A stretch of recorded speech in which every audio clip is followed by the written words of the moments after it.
My name is Jakubcová and I would like to show you my final project for my semestral work about the sociologist Daniel Bell and his book The Coming of Post-Industrial Society. So let's get into it. The phrase post-industrial society is used widely all around the world now. From its start, many newspaper writers wrote about changes that happened in the decline of industry and manufacturing, but the most important changes they missed were the changes that run through the social structure and society, for example like innovation, new modes of social organization and new classes in society.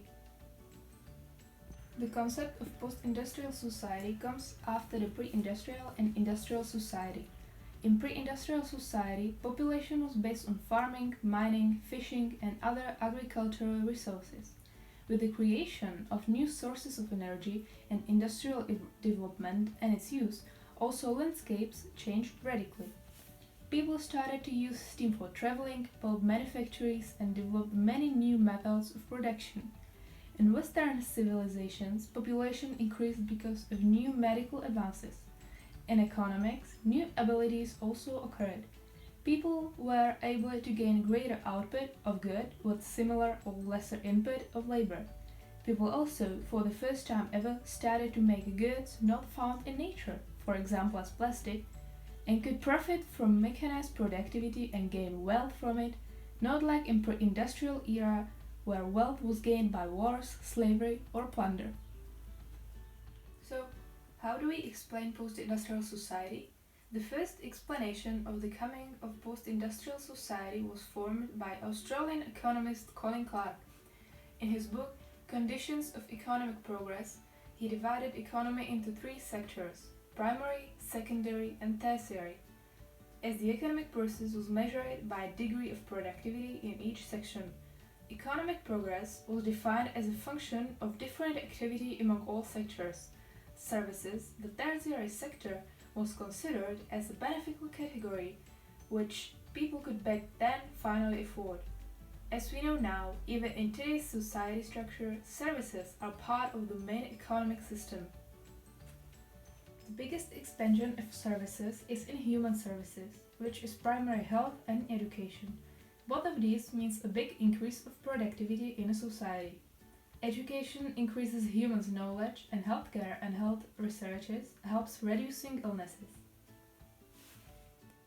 Bell introduces the main changes in social structure and adds his own point of view. His statement says that the main feature of post-industrial society is the codification of theoretical knowledge and the new relation of science to technology. In the 19th century, many inventions were developed, for example by Thomas Alva Edison, Alexander Graham Bell or Bessemer, etc. These inventions were only developed in science. The major developments of the 20th century, as are for example optics, biotechnology or telecommunication, derive from physics and biology at the same time. Summarized, research and development went hand in hand in the 20th century and it became necessary for further developments in science in the coming 21st century. Bell in his book indicates 7 dimensions of changes which happened in post-industrial society and are in contrast to features of industrial society. From manufacturing to services, nearly 15% of Americans are still working in manufacturing as against 26% 25 years ago. Also, Bell pointed out that the change in the character of manufacturing occurred, mostly the decline of small-scale industries. In America, manufacturing makes about 17% of gross domestic product and services 50% of the national product. Here we can see the big change of priorities. Occupational changes.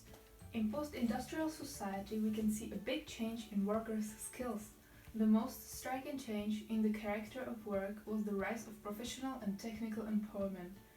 Against that, a relative decline of skilled and semi-skilled workers happened.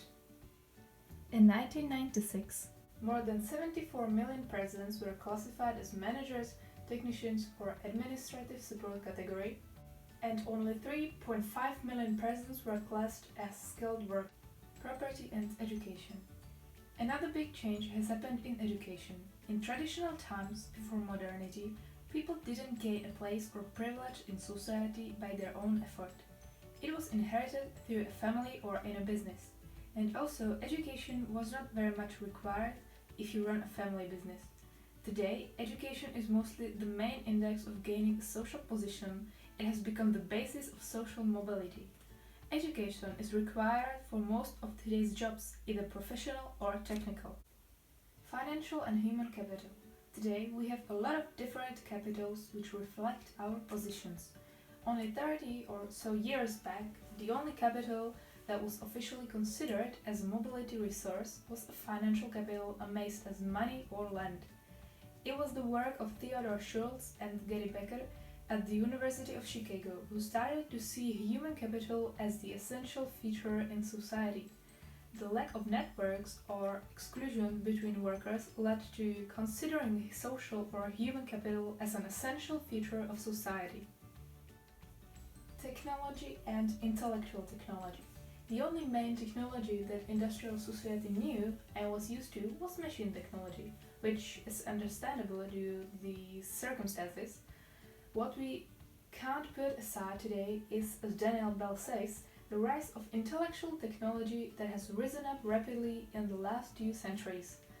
Intellectual technology is based on mathematics, algorithms, and softwares. According to Bell, technology is the major instrument of change, and instruments can be used well or badly. Infrastructure. In industrial society, transportation was the main important development. For example, railroads, ports, trucks, or airports provided transport of goods and other important things. With the beginning of modern era, a new section of infrastructure has risen. The infrastructure of industrial society is communication. Technologies of communication has grown in such a small time and has given us many new developments such as cables, digital TVs, emails and internet, and the possibility to communicate across lands and seas. Communication developments are still growing faster and faster in these days and more than ever in the civil history. And the last dimension, a knowledge theory of value. An industrial society is based on a labor theory of value and the development of industry proceeds by labor-saving devices substituting capital for labor. In post-industrial society, knowledge is the source of invention and innovation. Knowledge is a collective good. Post-industrial society creates value added and is capital saving. Also, post-industrial society uses less capital and produces more gain of output. Bell talks about how Marxists see the society as organized by the mode of production, or Durkheim and Parsons as organized by the value system. Bell's vision about society is different. He sees society completed of 3 realms, the techno-economic, the political, and the cultural, each obedient to different principles. The techno-economic sphere, he says, is the initiator of change and intervenes to the other spheres. Bell does not consider himself as a predictive sociologist. In his book, he only writes what-if theories, what could happen, and what is most likely to happen in future according to other changes that previously in history happened. So that's all. I hope you liked my video and thank you for your attention.